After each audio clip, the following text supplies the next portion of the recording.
오늘 말씀은 이제 우리 그리스도인은 누구인가? 우리는 어떠한 존재인가? 어떠한 존재 가치가 우리에게 있는가? 그리고 우리는 무엇을 위하여 그런 존재 가치가 부여됐는가 하는 주제를 가지고 같이 말씀을 나누려고 합니다. 오늘 말씀을 나누기에 앞서서 우리가 그림 한 장을 먼저 보도록 하겠습니다. 에드바르도 뭉크라고 하는 화가가 그린 절규라는 그림입니다. 여러분, 이 그림이 값으로 치면 얼마나 되겠습니까? 어떤 일부 예배에서는 한 10불은 가겠습니다. 그렇게 얘기가 있었습니다. 이 그림이 2012년 뉴욕 그 경매 시장에서 1억 2천만 불에 거래됐습니다. 지금까지 인류 역사에서 가장 비싼 가격으로 이 그림이 경매가 됐다고 하는 것입니다. 여러분께서는 지금 1억 2천만 불짜리를 보고 계십니다. 이 그림을 갖다 집에다 놔두시면 그런 가치를 갖고 있는 사람이 된다 하는 것입니다. 노르웨이 작가인 이 에드와드 뭉크라고 하는 이 사람이 이렇게 이 작품을 그렸는데요. 이 작품을 그리면서 이 작품과 더불어 경매한 것이 이 절규라고 하는 그가 쓴 시가 같이 판매를 했다고 그래요. 근데 그 시는 대수로운 것은 아니고 저 그림에 보면 다리가 있는데 앞에 두 친구가 가는데 자기는 좀 멀찍이 떨어져서 보다가 이제 이 참 우울하고 울적한 기분이 들었는데 그 들은 기분 가운데 볼 때 이 자연을 보면서 그 자연 속에 나 있는 극도로 인간의 심리가 불안하고 이제 이렇게 그 마음이 참 두려움 그런 것이었는데 그 색깔을 칠해내면서 그 자연 순간에 이 대자연의 위대한 절규를 봤다. 그런 얘기를 하면서 이 그림을 그렸다고 합니다. 그러니까 불안과 절망을 느낀 것을 그려낸 그림이 이렇게 비싼 것이다. 인간의 삶 속에 들여져 있는 그러한 어둠, 절망, 불안, 이것을 발견하고도 이런 가치의 그림이 매겨졌다면 우리의 존재 가치가 하나님의 거룩한 형상을 들린 존재로서 왕같은 제사장으로서 하나님의 택함받은 백성으로서의 이 가치를 발견한다고 할 것 같으면 저는 이것을 보면서 그런 생각을 해봤어요. 우리는 그것은 얼마의 가치가 있을 것인가 하는 것입니다. 우리가 이런 불안과 절망 가운데 있는 자들이었지만 그 가운데 내버려진 존재 아니요 던져진 존재가 아니라 그거로부터 빛으로 그 어둠으로부터 빛으로 나온 존재, 그 존재의 가치가 얼마나 놀라운 것인가. 오늘 9절의 말씀, 우리 이 중요한 키버스라고 할 수 있는 이 9절의 말씀을 보면 거기 그렇죠. 그러나 너희는 택하신 족속이요 왕같은 제사장들이요 거룩한 나라요 그의 소유된 백성이니 이는 이와 같은 부름을 받은 우리들은 너희를 어두운 데서 불러내어 이 어두운 데서 불러냈다고 하는 것이에요. 우리가 그냥 하나님의 자녀가 되는 것이 아니라 이 어둠에서 불러냈는데 그 어둠 속에 있는 것을 상태를 그려낸 그림이 1억 2천만 불에 이렇게 팔렸다고 할 것 같으면 그 어둠으로부터 존재의 새로움으로 나온 그 가치는 무엇으로 계산할 수 있을 것인가? 그건 계산이 안 되는 거죠. 그래서 그 불안과 절망의 죄악으로부터 불러내 주셨는데 그냥 불러내 주신 것이 아니라 우리의 믿음의 백성들을 부르셔서 오늘 중요한 거죠. 4가지를 말하고 있습니다. 우리가 어떤 자인가? 택하신 족속이요 왕같은 제사장들이요 거룩한 나라요 그의 소유된 백성이 되었다는 것이에요. 이것이 얼마나 중요한 것인가. 이것에 대한 우리 그리스도인 여러분과 제가 각자 이 아이덴티티를 분명히 알 수 있는 것. 교회 생활하면서 그건 소리를 많이 들어봤지만 나하고는 거리가 있는 표현이지 이렇게 생각하는 분이 계십니까? 그러면 이 시간에 그 마음을 생각을 바로 하셔야 돼요. 우리에게 있어서 참으로 내가 택하신 족속의 그 의미가 무엇인가, 왕같은 제사장이 됐다는 것이 무엇인가, 이와 같은 것들이 너무나 구기하고 너무나 중요한데 원수 마귀는 그 가치를 모르게 하고 비껴가게 하고 누리지 못하게 하는 것이 세상이요 원수 마귀 하는 일이에요. 그렇기 때문에 이것을 명확히 깨닫고 내가 그런 정체성을 가지고 있는 자라구나 하는 것을 깨달아 살 수만 있다면, 여러분, 우리는 어마어마한 1억 2천만 불 정도의 가치가 아니라 어마어마한 돈으로 계산할 수 없는 가치의 존재인 것을 우리가 알 수 있게 된다고 하는 것입니다. 첫째, 우리는 어떤 자인가? 가치 있는 자인가? 택하신 족속이라, chosen people 그랬습니다. 하나님으로부터 택함을 받은 존재라는 것, 이 택함 받았다는 것, 이것이 얼마나 소중한 것인지 알 수 없습니다. 어떤 것이 가치는 그 택하신 사람의 존재 가치에 의해서 매겨지는 것입니다. 그렇죠? 한 나라의 장관이 있을 때 대통령이 부르면 대통령의 가치만큼 그 장관의 의미가 있는 것처럼, 우리의 존재 가치는 택함 받으신 분이 어떤 나라의 임금이나 리더가 아니라 하늘에 계신 하나님, 만주의 주 하나님의 택함 받았기 때문에 그 하나님의 존재 가치만큼 우리가 존재의 의미를 갖는 것이다, 그런 말입니다.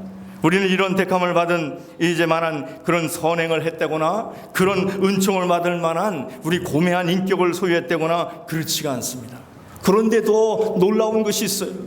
그런데 하나님의 긍휼하심으로 성령의 새롭게 하심으로 우리 존재가 새로워졌고 이와 같은 존재의 부름을 받았다고 하는 것, 이것을 깨닫는 것이 얼마나 중요한지 알 수 없어요.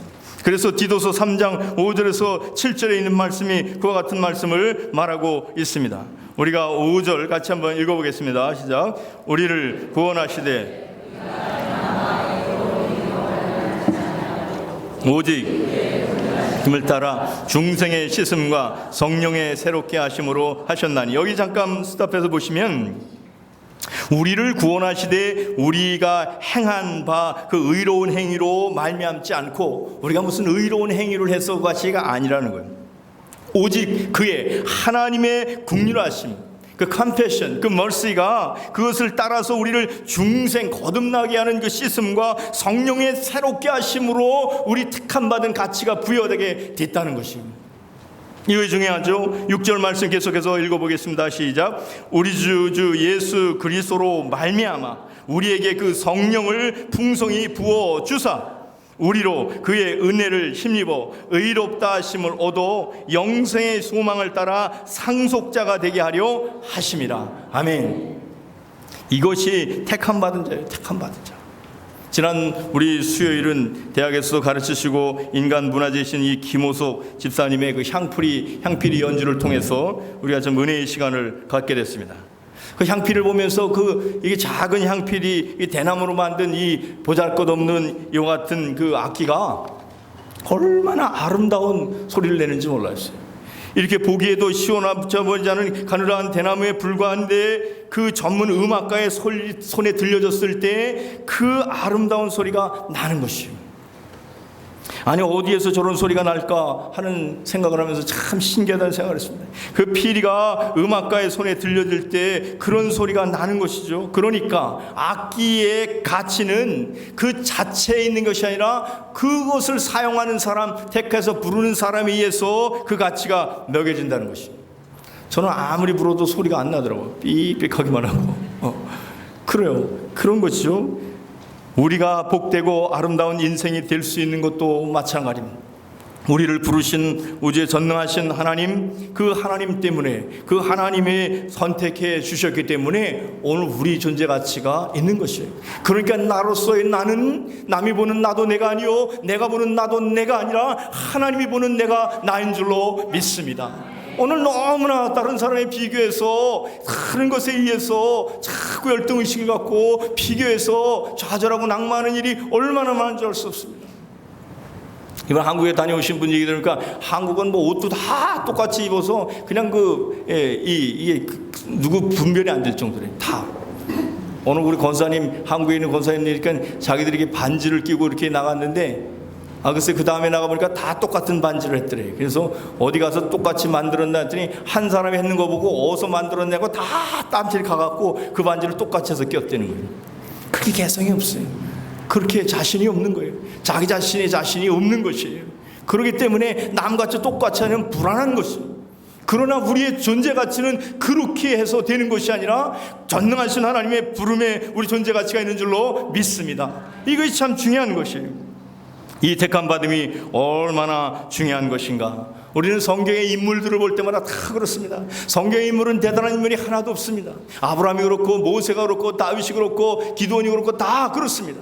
그러나 그들이 하나님 전능하신 하나님의 부름 받았을 때 그들의 존재 가치가 높아지는 것을 볼 수 있습니다. 사사기 6장에 보면 이스라엘의 나라가 어려움에 처했을 때가 있었습니다. 미디안이라는 군대가 이렇게 쳐들어왔을 때 이제 미디안 군대가 쳐들어와서 이스라엘을 백성들이 부르짖어 하나님 앞에 기도할 때에 그때 하나님께서 기드온을 택하셔서 이제 부르셨습니다. 이 하나님의 부르심 앞에 기드온이 저는 나라의 구원의 능력이 없는 구원할 수 있는 그런 자가 못 됩니다. 저건 작은 자에 지나지 않습니다. 그렇게 고백을 했어요. 그때 그러면서 기드온이 뭐라고 했냐면 보소서 나의 집은 므낫세 중에 극히 약하고 나는 내 아버지 집에서 가장 작은 자니이다. 이렇게 얘기를 하고 있습니다. 그때 하나님께서 이렇게 말씀하셨어요. 오늘 화면이 빨리 나왔는데 이것 같이 한번 읽어봅시다. 시작. 여호와께서 그에게 이르시되 반드시 너와 함께하리니 내가 미디안 사람 치기를 한 사람 치듯 하게 하리라 하시니라. 아멘. 여기서 중요한 것은 하나님 내가 너와 함께함으로가 제일 중요합니다. 여기서 중요한 것이 미디안 군대의 군사력이 얼마나 많은지 바다의 해변에 모래수보다 많다 할 만큼 많은 군사력이 쳐들어왔습니다. 기드온의 능력도 아니라는 것이에요. 여기서 중요한 것은 우리의 인생을 다스리고 전쟁의 승패를 좌우하시는 전능하신 하나님이 어떻게 함께하느냐가 제일 중요하다, 그런 말이에요. 오늘 우리의 인생에서 중요한 것은 어떤 것이 있고 없고 어떤 것이 부족하고 있고가 아니라 이 하나님이 나와 함께 하시느냐 아니냐에 따라서 그 일이 경중이 매겨지는 줄로 믿습니다. 이게 중요한 거예요. 다시 말해서 이 전쟁이 기드온의 능력으로 치러지는 전쟁이 결코 아니라 하나님께서 하시는 전쟁이라고 하는 것을 우리 하나님께서 말씀하십니다. 그 하나님의 역사하심 이래에 기드온이 택함받은 것, 선택받은 것, 이것이 중요하다는 것이에요. 그 하나님의 일에 택함받음으로 인하여서 기드온이라는 존재가 그 존재의 가치가 완전히 새롭게 된 것을 볼 수 있습니다. 그래서 택함 받으심으로 하나님의 능력의 역사를 누리는 특권을 갖게 됐다고 하는 거, 오늘 중요한 것은 그런 것이 기드온이나 사무엘이나 삼손이나 이런 데만 있는 게 아니라 여러분과 저에게 주어졌다고 하는 것이에요. 그러니까 아니 그런 구약에 있는 인물이나 성경의 인물이나 그렇지 나 같은 사람에게 무슨 그런 일이 있을까? 아니요. 그런 생각이 있으면 예수의 이름으로 물리치시고 나는 하나님의 택함 받은 사람인 줄로 믿습니다. 이거를 붙잡을 수 있기를 바랍니다. 그런 것이에요. 그래서 미디안의 군대가 그렇게 많이 쳐들어왔습니다. 그러니까 이스라엘 사람들이 너무나 놀라서 당하고 있을 때 하나님께서 기드온을 불렀어요. 그래서 군사를 모으라고 했더니 백성이 방을 내서 했더니 32,000명이 모였어요. 32,000명이 모였는데 하나님께서 그거 너무 많다, 그러니까 두려운 사람들 돌아가라 그랬어요. 그랬더니 22,000명이 돌아갔습니다. 그럼 몇 명이 남았습니까? 계산이 안 됩니까? 32,000에서 22,000이 갔으니까 10,000명이 남았어요. 10,000명. 그러니까 하나님께서 그것도 많다 그랬어요. 그래서 물 떠먹는 걸 보시고 300명으로 줄여주셨어요. 그러면 바다의 모래같이 많은 그 미디안의 군대 앞에 300명이라는 것은 과연 이것은 싸우자는 것인가 말자는 것인가, 그런 것을 보게 되는데 이 선택의 역사가 얼마나 중요한지 알 수 없어요. 다시 말해서 이것은 군사력이나 전술이나 무슨 이런 것에 의해서가 아니라 하나님이 함께함으로 그 역사를 보여줄 것이니까, 너 기드온 작은 자드냐? 내가 너와 함께하는 것, 이것이 선택의 의미라는 것이에요. 오늘 이것을 우리가 발견할 수 있다면 이 험한 세상 가운데서도 어떤 어려움이 있어도 능히 이겨낼 수 있는 줄로 믿습니다. 그렇습니다. 여러분, 다윗도 마찬가지예요. 다윗이 왕이 될 수 있는 것이 그가 무슨 돌팔매를 잘 던져서가 아닙니다. 작은 목동 시절에 하나님께서 그를 선택해 주셨습니다. 사무엘 선지자가 가서 올리브 기름을 붓고 가서 그 아버지도 인정을 안 했어요. 큰아들 둘째아들 저기 말째가 있지만 저긴 미미에서 들에 가서 양치라고 했다고 그랬어요. 그 아들을 데려오라고 그랬어요. 그 아들을 보고 사무엘이 하나님의 마음을 주셔서 거기다가 머리에 기름을 부었습니다. 그 선택받음으로 인해서 그때부터 다윗의 전제 가치가 바뀌는 것이, 그로 인하여서 저가 그 한 나라의 왕이 될 수 있는 것이었고, 그로 인하여 이 이스라엘 역사의 가장 위대한 왕이 될 수 있었다고 하는 것이, 오늘 이것을 발견하실 수 있어요. 오늘 이 세상의 힘과 세상의 여러 가지 일로 인해서 우리가 좌절하고 낭만한 일이 얼마나 많습니까? 그러나 우리가 이 하나님의 택함 받은 자녀라고 하는 분명한 정체성을 갖게 되면은 우리도 이와 같은 역사에 쓰임받게 되는 줄로 믿습니다. 우리 하나님은 그러셔서 우리에게 넘치는 은혜를 택하셔서 베풀어 주시는 것이에요. 고린도후서 9장 8절에 있는 말씀에 보면 그렇게 되어 있습니다. 우리가 이 말씀을 중요하니까 함께 읽어보겠습니다. 함께 읽습니다. 시작. 하나님이 능히 모든 은혜를 너희에게 넘치게 하시나니 넉넉하여 모든 착한 일을 넘치게 하게 하려 하심이라. 아멘. 이 말씀 보면 하나님이 능히 모든 은혜를 너희에게 넘치게 하시나니, 하나님께서 우리에게 넘치게 은혜를 베풀어 주신다는 거예요. 그러니까 이런 말씀을 적어놓으시고 외시고 선포하고 마음의 두려움이나 어디 흔들림이 있으면 이 말씀을 그냥 외치셔야 돼. 그러면서 그 외치시면서 하나님 넘치게 하신 하나님 내 자랑이 넘칠 줄로 믿습니다. 이렇게 하셔야 돼. 이렇게 이렇게 하면서 그것을 나의 삶의 현장에서 끊임없이 적용할 수 있어야 돼요. 자기 자신은 미미하고 부족하지만 하나님의 택하심을 받음으로 주님의 놀라운 능력의 역사가 나를 통하여 그를 통하여 역사하고 있다는 것이에요. 그럴 때 우리의 존재가 가치가 부여되는 것이고 높아진다고 하는 것입니다. 향피리는 미미해 보여도 그 음악가의 손에 붙잡히는 순간 전혀 다른 소리를 내는 것처럼 오늘 우리들도 함께 하신 하나님으로 인하여 우리 인생의 모든 가치가 새롭게 되는 줄로 믿습니다. 그런 은혜의 역사가 나타날 줄로 믿습니다. 그러면서 옆 사람 인사하겠습니다. 우리는 택함 받았습니다. 택함 받았습니다. 아멘. 네. 택함 받은 표정이 꼭 안 택함 받은 사람 같이 한 번 다시 해서 우리는 택함 받았습니다. 우리는 택함 받았습니다. 아멘. 네, 아멘. 예, 이게 굉장히 중요해요. 물리학에서 보니까요, 이 모든 존재에는 소리가 있다는 거예요. 소리. 뭐 미미한 거 다 소리가 있는데 하나님은 그 소리를 통하여 영광을 받으신다는 거예요. 이게 최근에 물리학자들이 얘기한 거예요. 제 얘기가 아니에요. 그걸 보면서 이야 그렇구나. 야, 여러분 소리를 내셔야 돼. 소리 내서 찬양하고 소리 내서 아멘하고 소리 내서 영광을 돌려야 될 줄로 믿습니다. 네, 이렇게. 그래서 여러분 자꾸 이렇게 하셔야 돼요. 두 번째로 오늘 왕같은 제사장이라, 우리는 택함 받은 뿐만 아니라 또한 왕같은 제사장으로 부름을 받았어요. 9절을 다시 보면 9절에 그러나 너희는 택하신 족속이요 왕같은 제사장들이라 이리 되어 있습니다. 택하신 족속에 이어 왕같은 제사장이라고 말씀하고 있습니다. 우리가 이런 왕같은 제사장이 된 것도 우리가 뭐가 돼서 된 것이 아니에요. 이와 같이 쓰임받을 수 있는 어떤 구석이 있어서가 아니라 그것을 위해서, 이런 신분을 위해서 우리 주님께서 엄청난 대가를 지불하심으로 된 것이, 여러분 세상에 어떤 것은 거저로 되는 것이 없습니다. 모든 것은 누군가의 희생이 있고 누군가의 헌신으로 있어서 그 의미가 매겨지는 것이에요. 천지창조도 하나님께서 이 천지에 전능하신 하나님이 창조하심으로 이 아름다움이 있는 것이지 그냥 어떤 그 진화론처럼 그저 저절로 되는 것이 아무것도 없습니다. 그래서 이제 어떤 대가를 지불하셨나? 요한계시록 5장 9절 10절의 말씀 보면 거기 글이 되어 있습니다. 9절에 볼 것 같은 그러죠. 그들이 새 노래를 불러 이르되 두루마리를 가지시고 그 인봉을 떼시기에 합당하도다. 같이 읽습니다. 시작. 일찍이 죽임을 당하사 각 족속과 방언과 나라 가운데서 사람들을 피로 사서 하나님께 드리시고 그들로 우리 하나님 앞에서 나라와 제사장을 삼으셨으니 그들이 땅에서 왕노하리로다 하더라. 아멘. 우리에게 우리 주님께서 피로 사셨다.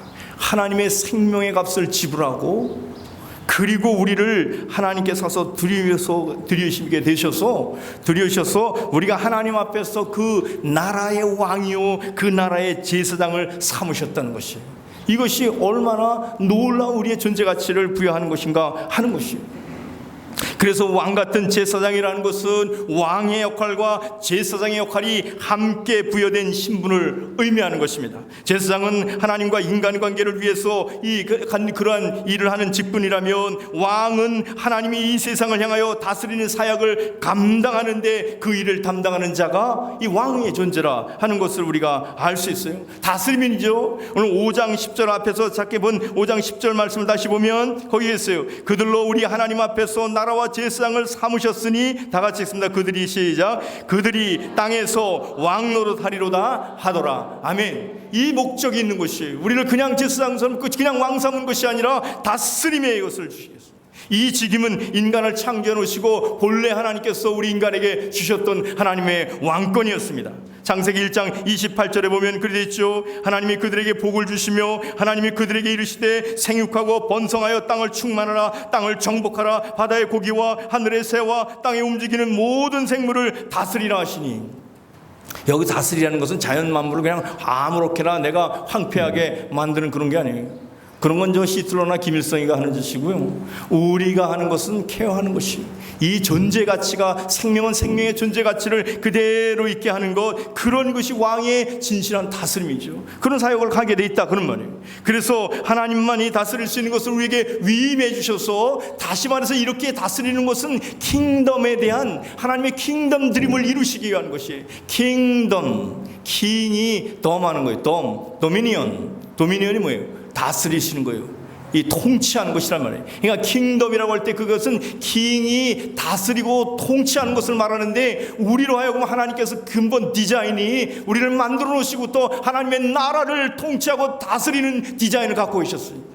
그러나 인간이 원죄로 죄로 인하여서 타락해서 이 왕권을 잃어버리고 세상에 죄악된 세상에 쩍하게 살아게 된 것인, 이것을 우리 주님께서 십자가의 피로 사서 회복해 주심으로 그 왕권과 그 제사장권을 회복해 주셨다고 하는 것이, 이게 얼마나 놀라운 것입니까?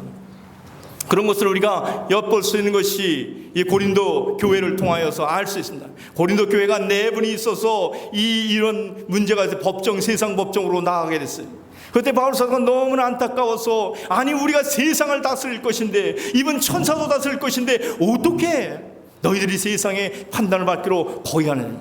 한국 사회는 지금 교회의 문제가 재판장에서 재판장이 교회가 이러면 되냐고 야단치는 일이 왕왕 있다고 하니, 이 얼마나 안타까운 일이겠습니까? 고린도전서 6장 1절에서 3절에 있는 말씀입니다. 너희 중에 누가 다른 이와 더불어 다툼이 있는데, 싸웠다는 거죠. 구태여 불의한 자들 앞에서 고발하고, 배려한 세상 사람들 앞에 고발하고 성도들 앞에서 하지 아니하느냐. 2절, 성도가 세상을 판단할 것을 너희가 알지 못하냐. 우리가 세상을 다스릴 것이라는 거예요. 세상도 너희에게 판단을 받겠거든 지극히 작은 일 판단하기를 감당하지 못하겠느냐. 이까진 일도 못해서 거꾸로 하느냐. 너희들이 갖고 있는 이 왕권이 어디로 갔느냐, 그런 말이죠. 3절에 우리가 천사를 판단할 것을 너희가 알지 못하느냐. 그러하거든 하물며 세상이랴. 우리에게 있어 왕권 다스리는 건 천사도 다스리는 것이고 세상도 다스리는 권해가 우리에게 주어졌다는 것이에요. 이것을 회복해 주시는 것이 왕 같은 제사장의 사역이라고 말이에요. 그래서 특별히 제사장의 사역은 무엇인가요? 이 제사장의 역할이라고 하는 것은, 이 제사장 폰티펙스라고 하는 것은 하나님과 우리를 다리를 역할을 해주는 것이다. 그래서 하나님께 더욱더 우리 인생들을 가까이 가게 하는 일이에요. 그래서 도와줘서 하나님에 나가도록 도와주고, 하나님으로 인하여 하나님의 진리와 사랑과 의와 은혜와 보호와 복이 우리에게 임할 수 있도록 그 역할을 하는 일이 제사장들이야. 그러니 얼마나 놀라운 일이에요. 이와 같은 것을 하시더라, 이런 것을.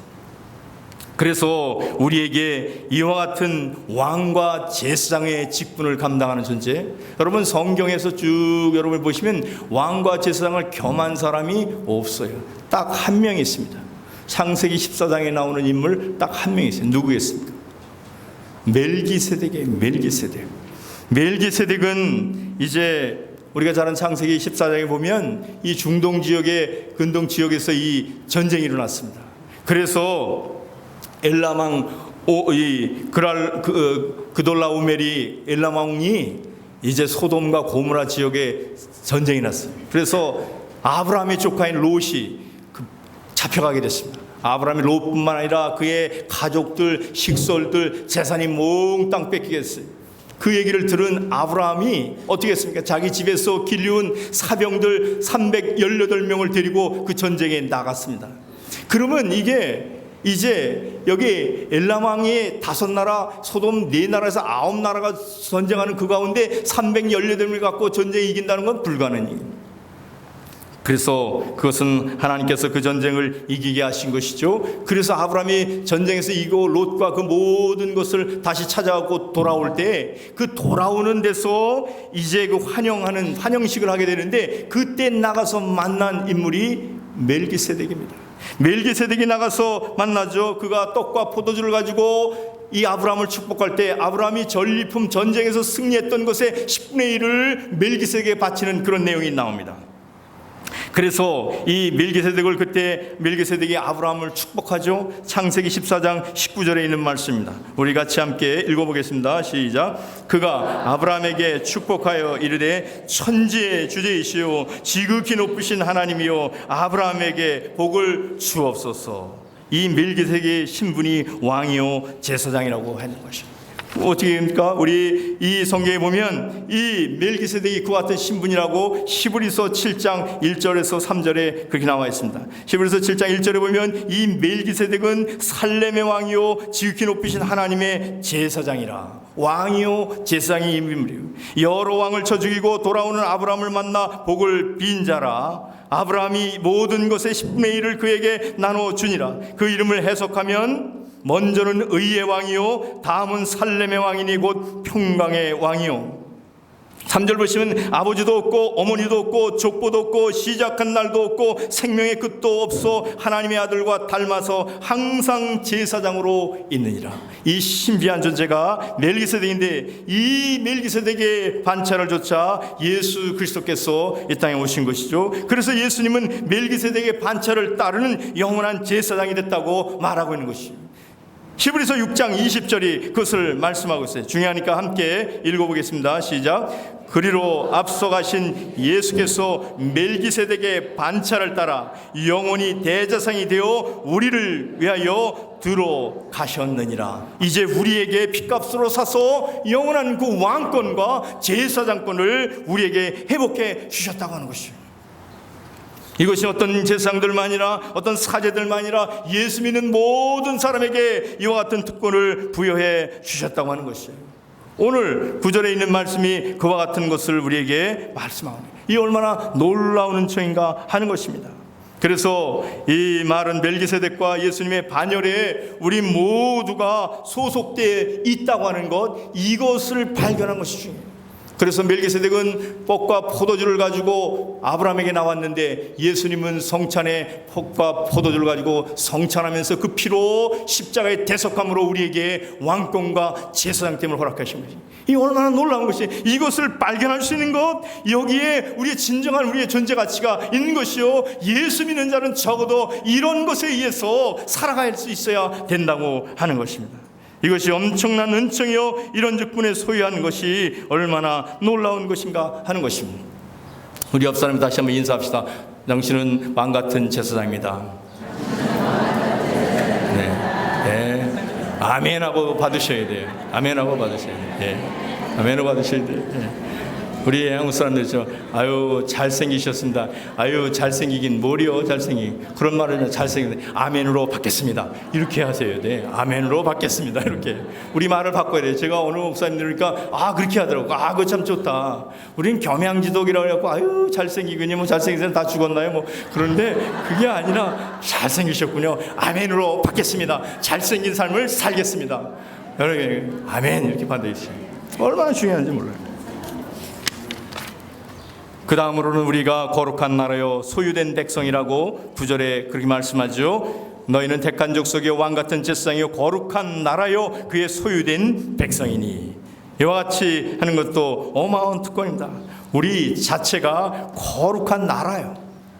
그리고 거룩한 하나님을 위하여 구별된 존재들이 모인 나라가 거룩한 나라이기 때문에 이것이 엄청난 것입니다. 그래서 거룩하신 하나님의 소유가 된 자라는 것이에요. 이 특권을 이스라엘 백성들에게 먼저 주었지만 그들이 이것을 잃어버린 것이에요. 출애굽의 역사를 보면 그래서 시내산에서 하나님께서 이제 모세를 만나시고 이제 그에게 약속으로 주실 때 이 말씀을 해 주셨습니다. 이스라엘 백성들이 불순종하고 불만하고 불평하다가 이 축복의 그 아이덴티티를 잃어버린 것입니다. 그래서 출애굽기 19장 5절 6절에 있는 말씀이 베드로서에 나오는 내용이에요. 19장 5절 6절 다시 한번 읽어보겠습니다. 시작. 세계가 다 내게 속하였노니 너희가 내 말을 잘 듣고 내 안역을 지키면 너희는 모든 민족 중에서 내 소유가 되겠고 너희가 내게 대하여 제사장 나라가 되며 거룩한 백성이 되리라. 너는 이 말을 이스라엘 자손에게 전할지니라. 아멘. 근데 이스라엘이 이것을 놓치고 말았어. 여러분이 얼마나 하나님의 소유가 되었다는 것, 보물이 됐다는 거예요. 보배로운 존재가 됐다는 것입니다. 그래서 이와 같은 그 제사장 나라가 됐고 우리가 그 소유된 백성이 됐다는 것은 뭔가 다른 것이 아니라 하나님께서 창세기 이 역사를 새롭게 첫 인물로 부름받은 아브라함에게도 동일한 약속을 하셨어요. 유명한 창세기 12장 1절에 3절에 있는 내용이 그 내용입니다. 특별히 2절 말씀 보면 이 하나님께서 아브라함에게 이르시되 내가 너로 큰 민족을 이루고 내게 복을 주어 내 이름을 창대케 하리니 너는 복이 될지라 이렇게 얘기하시면서 그런 말씀하시고 3절에 너를 축복하는 자를 내가 복을 내리고 너를 저주하는 자에게 내가 저주하리니 땅의 모든 족속이 너로 말미암아 복을 얻을 것이니라. 이 거룩한 백성이 됐다고 하는 것은 우리가 구별된 존재가 돼서 그것을 끊임없이 이 땅에 있는 사람들에게 이 복의 통로가 돼서 그 역할을 하는 것이 제사장 나라요 거룩한 백성의 사명이라는 것이에요. 그거를 안 하면 이런 아무리 귀중한 부름을 받았다 하더라도 그 의미가 그 사람은 관계가 없는 것이에요. 따라서 하나님을 경외함으로 섬기고 다른 모든 족속을 향하여 그 하나님의 축복을 통로가 돼서 전하는 것, 그 사명이 이스라엘 백성들인 것이고 영적인 이스라엘로 부름받은 우리가 그런 존재가 됐는 줄로 믿습니다. 이것이 은총이에요. 예수 그리스도 안에 새롭게 부름받은 우리가 하는 그런 은총의 선물인 것입니다. 따라서 오늘 네 가지의 이런 특권을 부여하여 주신 것은 그것 자체로만 누리는 것이 아니라 이것을 통하여 복음을 전파하라는 것이고 하나님께 영광을 돌리라는 것이에요. 9절의 끝부분에 보시면 그랬죠. 9절에 있어요. 중간부터 보면 이리 됐죠. 이는 너희를 어두운 데서 불러내어 그의 기이한 빛에 들어가 계신 이의 아름다운 덕을 선포하게 하려 하심이라. 우리 선포하는 것이 또한 12절 오늘 말씀이 12절 끝에 보면 그래 돼 있죠. 중간 이후에 보면 너희 선한 일을 보고 오시는 날에 하나님께 영광을 돌리게 하려 하심이라. 복음을 선포하고 하나님께 영광을 돌리는 것, 그러기 위해서 택한 족속이 되는 것, 왕같은 제사장이 되는 것, 거룩한 나라가 되는 것이고 그의 소유된 백성이 됐다는 것이에요. 그러니까 그 사역을 감당할 때 그 분명한 아이덴티티가 형성되는 것이고 그 아이덴티티가 있는 사람은 반드시 이 두 가지를 할 수 있어야 된다고 하는 것입니다. 이것이 중요한 것입니다. 제가 그 솔리스트 활동을 하는 소프라노 이은정 자매의 그 고백을 들으면서 참 은혜가 됐습니다. 이 자매는 고등학교 때부터 성악을 이렇게 시작해서 음대를 들어가고 음대에서 치료사 자격을 얻고 이렇게 이제 살아갔습니다. 가정도 어렵고 그렇다고 하나님을 제대로 믿는 것도 아니어서 생활에 어려움이 있어가지고 교회를 등록하지 않고 이 교회 저 교회를 다니면서 솔로로 그 찬양의 솔리스트로 가서 하고 돈을 얼마씩 받는 그 아르바이트 학생 역할을 했어요. 그 어머니는 오뎅 장사를 하면서 힘겹게 살아가는 그런 형편이었어요. 근데 대학교의 목사님이 집회에 이 자매가 하는 것을 보고 그 자매를 보고 아주 호통을 치고 혼을 냈어요. 넌 이런 식으로 믿음 생활을 하면 하나님의 인정도 못 받고 천국에 상급도 없을 것이야.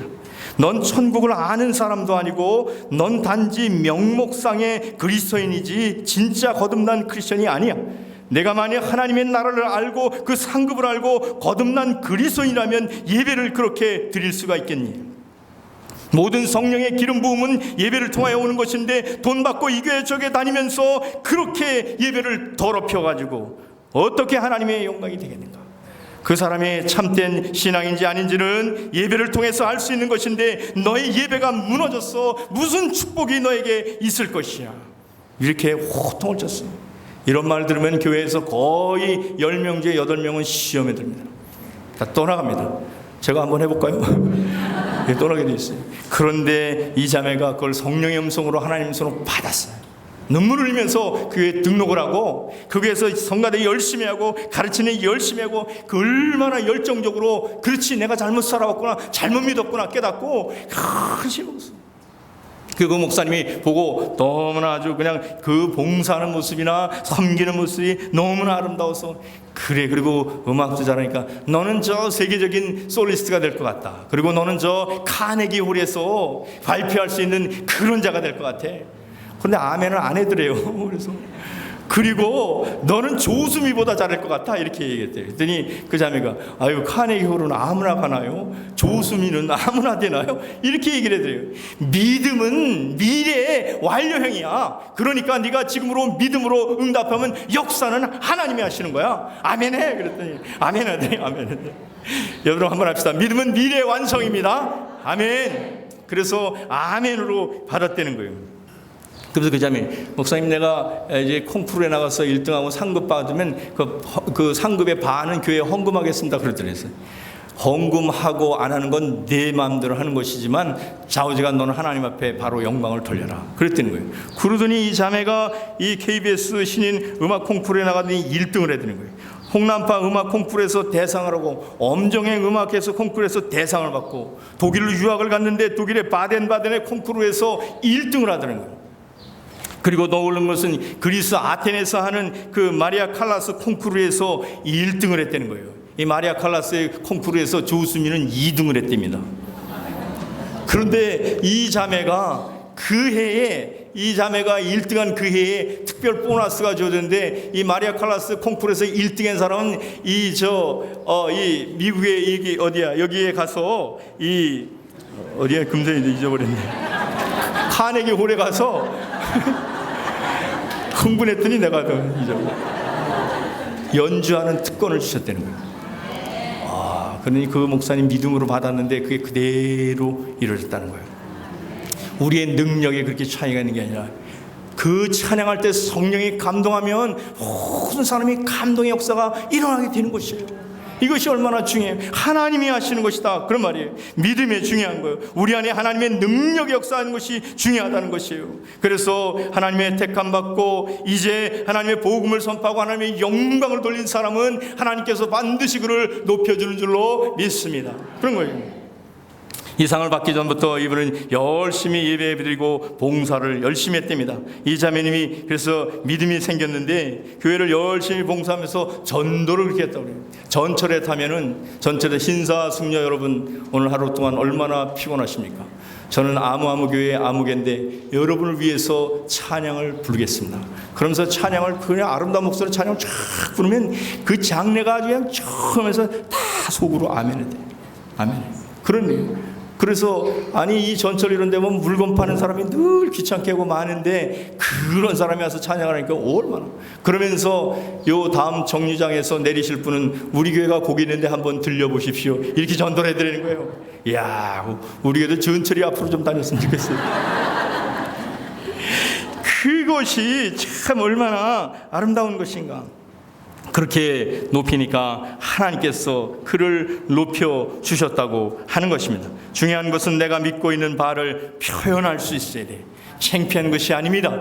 우리가 하나님 앞에 드러내고 하나님을 영광을 하고 복음을 위해서 하나님의 영광을 위해서 찬양하고 전도하고 섬길 때 우리 하나님이 우리를 높여주는 줄로 믿습니다. 우리가 찬양을 잘못해도 누구나 다 찬양 잘하는 거 아니에요. 내가 잘하는 게 있습니다. 뭐 머리를 잘 헤어 디자이너가 있든지 손은미 자매처럼 이렇게 그런 재능이 있다든지 목공을 잘하신다든지 뭘 잘하는지 다 잘하는 게 있어요. 그것을 가지고 열심히 주님을 높이고 복음에 사용하면 하나님께서 거기에 역사를 해주시는 것이에요. 그래서 없는 것을 보지 말고 있는 것을 볼 수 있어요. 작은 대나무 같은 피리도 하나님의 그 음악하는 사람의 붙잡힘을 그렇게 쓰임 받는데, 우리를 부르시는 분이 만주의 주 하나님이신데 우리가 어떻게 못 쓰임을 받겠어요? 우리는 다 쓰임 받게 되는 줄로 믿습니다. 주님께 쓰임 받읍시다. 아멘. 그렇게 쓰임을 받을 수 있어야 된다. 그래서 이번은 스위스에서, 스위스 수도인 베른에 있는 베른 오페라 극단에서 이게 솔리스트로 지금 활동 중인데, 이번에 독일에 있는 함부르크 국제 국립음악대학을 졸업을 할 때 다녀서 졸업을 하게 되는데, 그 다음에 어디 할까 아까 스투트가르트 이제 오페라 스튜디오에 이렇게 시험을 보고 거기를 가려고 이렇게 하고 있는데, 원서도 다 넣고 그런데 교회에서 이태리로다가 단기 선교여행을 간다고 그러더라고요. 그래서 항상 자기는 배우기를 어떤 일이든지 주의 일이 먼저다. 그래서 그 학교에서 교수들이 난리가 났대요. 이 학생이 워낙 음악을 잘해서 그 학교 최고 연주 대학원 과정을 만들어 놨대요. 그런 정도인데 내가 시험만 보고 저기 단기 선교여행을 가니까. 그런데 거기를 갔다 와서 그 다음 1년 준비를 하는데, 가서 자기가 이렇게 이 시험을 보러 갔는데 거기에 그 음악 그 오페라 스튜디오의 그 단장이 상당히 동양인을 싫어야 돼요. 그 음악 연주 이렇게 오페라 이런 거 하면 그 서양 사람들이 해야지 동양 사람들이 이런 걸 그게 안 좋대요. 그래갖고는 한국 사람들을 싫어하는데, 이렇게 보니까 그러더라고요. 저 자매가 얘기하는 걸 보니까 그때의 그 하이 소프라노 솔리스트가 있었는데 그 사람이 임신해서 배가 나오는 바람에 그 사람이 못해서 자기가 들어가게 됐다는 거예요. 근데 1년 전에 했으면 안 되는 건데 1년 후에 하나님께서 아주 정확히 맞춰서 자기를 걷다가 넣으시더라는 거예요. 이것이 어찌 인간의 우연이라고 말할 수 있겠냐는 거예요. 여러분, 반드시 내 것과 하나님이 갈등과 긴장이 있으면 주님의 일을 선택할 수 있기를 바랍니다. 아멘. 그러면 우리 주님께서 우리를 높여주시는 것입니다. 그런 것이에요. 그래서 로마서 5장 15장 16절에 있는 말씀 같이 한번 읽어보겠습니다. 시작. 이 은혜는 곧 나로 이방인을 위하여 이 그리스도 예수의 일꾼이 되어 하나님의 복음의 제사장 직분을 하게 하사 이방인을 제물로 드리는 것이 성령 안에서 거룩하게 되어 받으실 만하게 하려 하심이라. 아멘. 우리를 이렇게 예수 그리스도의 일꾼으로 부르신 것은 이방 사람들을 제물로, 우리 제사장이니까 제물로 드리는 게 뭐 사람을 제물로 잡겠어요? 그들에게 복음을 전해서 하나님의 나라 백성을 만드는 일에 하는 것, 이것이 거룩한 일이요 받으실 만한 일이라는 것이에요. 그 일을 위하여 전심전력을 하면 우리 하나님께서 우리를 높여주신다는 거예요. 따라서 오늘 말씀을 정리하면서 우리는 하나님의 이 거룩한 백성이요 이제 택함받은 족속이요 왕같은 제사장이요 우리가 이 거룩한 나라요 그의 소유된 백성인 줄로 믿습니다. 그렇게 부르신 것은 그 복음을 위하여 하나님의 영광을 위하여 우리를 부르셨다고 하는 것입니다. 저와 여러분이 날마다의 삶 가운데서 이 주님을 영화롭게 하고 복음을 전파함으로 우리 주님께 인정받을 수 있기를 주님의 이름으로 축원합니다. 좋으신 우리 아버지 하나님, 오늘도 복된 말씀을 통하여 우리의 존재 가치가 무엇이며 우리의 사명이 무엇인가를 깨닫게 하여 주시니 감사를 드립니다. 하나님, 우리를 거룩하게 불러주셨사오니 복음을 위하여 하나님의 영광을 위하여 우리가 헌신하고 희생하게 하게 하여 주시옵소서. 감사를 드렸고 예수님의 이름으로 기도합니다. 아멘.